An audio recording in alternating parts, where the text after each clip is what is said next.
welcome to our show festival this afternoon. We're starting though first with an important piece of information, and that is, unfortunately, we have a little person who has been separated from their parents. So if you do find a child that is in distress and looking for mum or dad, or their carers, they're wearing a blue hoodie, they should come to the VIP area where the Gardaí will assist in reuniting the children with the relatives as well. Alright, on that note, you are extremely welcome to our air show for the afternoon. Pulling straight into a loop. There are the girls on top of the wings. And they're waving. Now what Kirsten told me yesterday is they actually can not only see on the wing waving, smoke on, and here we go.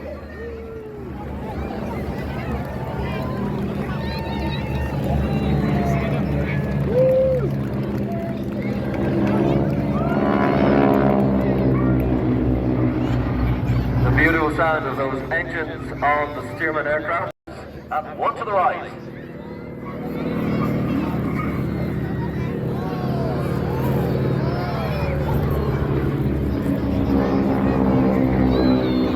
So, a bit like the dueling gentlemen of years gone, there's one on the left and one on the right. They're going to come back towards each other, down the display line, as the two wing walkers do a series of punches and kicks on the wing of the aircraft.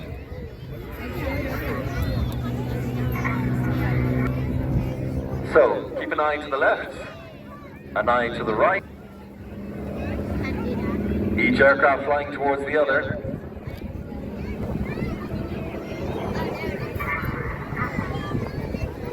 Who will break first? Left or right? Wow! Superb. The gymnastic maneuver, the arabesque.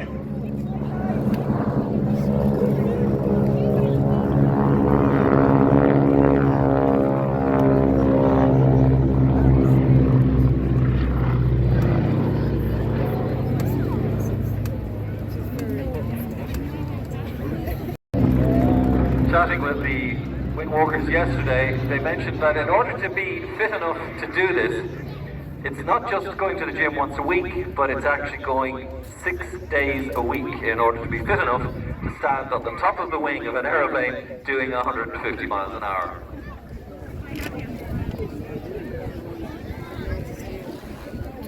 So this, ladies and gentlemen, your opportunity to say thank you very specially to Emma, Kirsten, Dave and Mike as they make their final pass this afternoon at the Rush Air Show.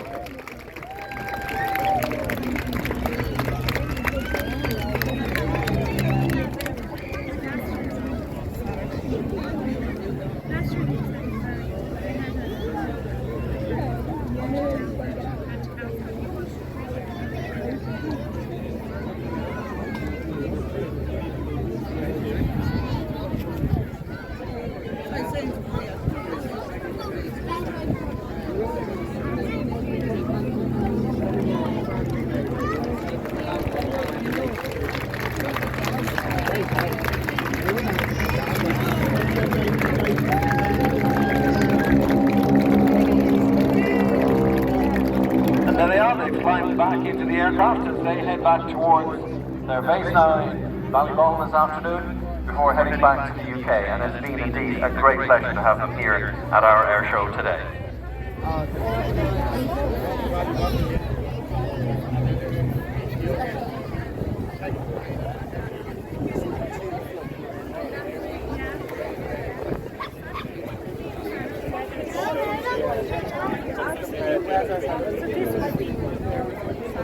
Their sponsors, and their main goal is to celebrate and commemorate the very significant role that Ireland plays in aviation and Irish people as well. They also want to further the education and engagement of people in aviation. Established in December of 2014, both of these aircraft share something in common, and that is the Stearman, which is at the front, and the Chipmunk behind, were both the first airplanes that many pilots would have flown as part of their training, particularly in military services. The Stearman would have originally been operated in the United States, where it was used to train the US Army, Air Force and Air Corps pilots at the time. Often had the nickname the Cadet. Designed for teaching, it wasn't designed actually to be easy to fly. It was designed to give the pilot all the opportunities to learn the best way to fly. The aircraft behind it is the single-wing Chipmunk aircraft built by de Havilland in the UK and initially delivered to the Irish Air Corps back in 1952. Originally designed in 1946, again folks were looking this afternoon at airplanes that sometimes would have an age of up to 80 years. And as one of the pilots I was talking to recently said, you know, I said, is there any problem for you flying an 80-year-old airplane? And he said, no. He said, how do you think it got to be so old? So it's all about the safety, the maintenance, and the trust that everybody has in the operations of the aircraft. The Chipmunk is a two-seater airplane, the silver one at the back. They used initially to train Air Corps pilots. And the other interesting fact is that if you wanted to be an Aer Lingus pilot back in the 1960s, they didn't have the same cadet system that they have now. You would actually have been sent to the Air Corps to be trained in the Chipmunk first. And then from your initial training with the Air Corps, you would find yourself flying in one of Aer Lingus' aircraft. Not the case now. They have their own cadet system. You can see Jerry Humphreys here showing us what the Stearman can really do with a series of S-turns up and down the display line this afternoon.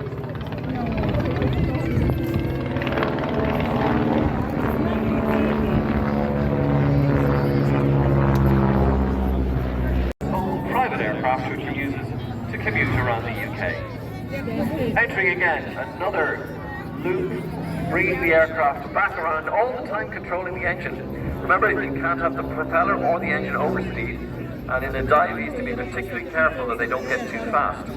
So he's controlling the speed of the engine, the speed of the propeller, while also carrying out the different maneuvers.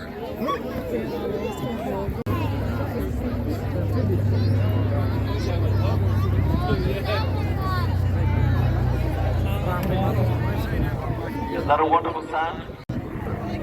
The barrel roll.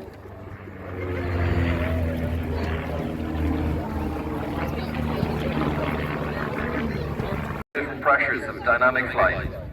Here's a photo opportunity as he comes straight up towards us, into the vertical. Top of the loop. And back down to join us again.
Intricacies of aviation, building your own aircraft, and also a little extra treat for us there with Luke.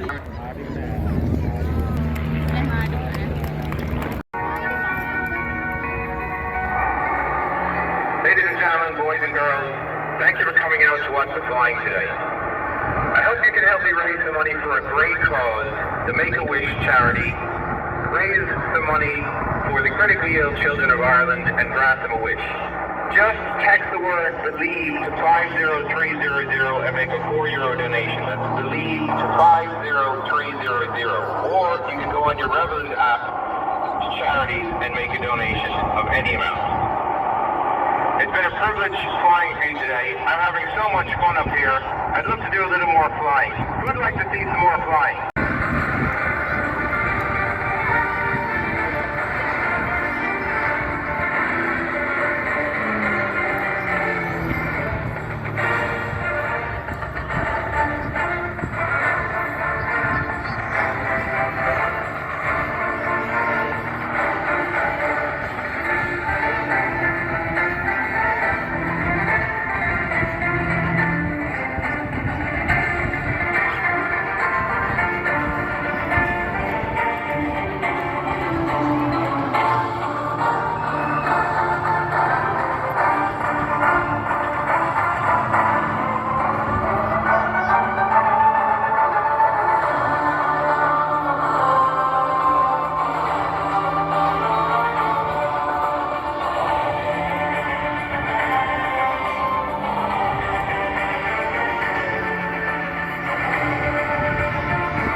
Captain Stephen Morrison, who's flying this afternoon, has a total of over 3,500 hours flying, with nearly 2,500 hours of flying experience on the 135. He's also a helicopter instructor and an examiner.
Cameras at the ready.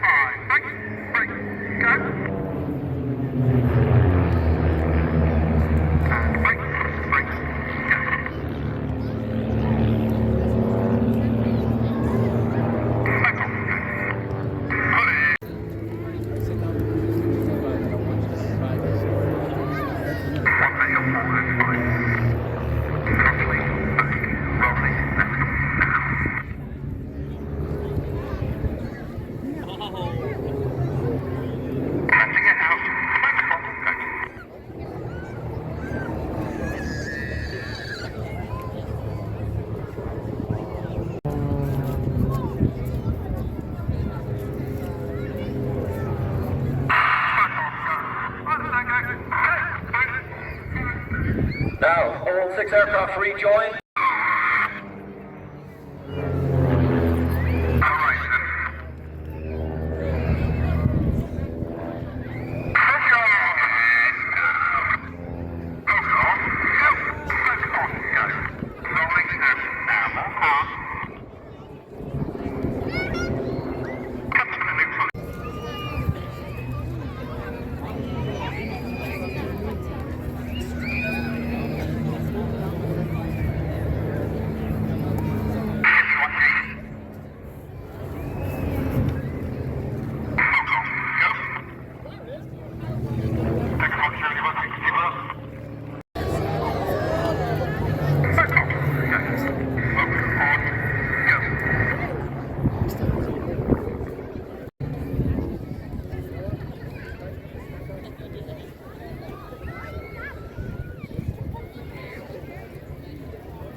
One aircraft joins the others.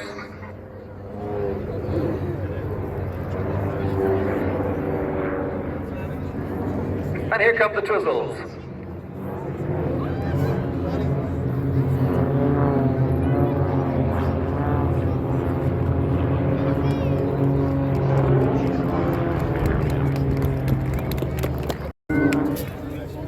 Ladies and gentlemen, boys and girls, a very special thank you to Team Raven.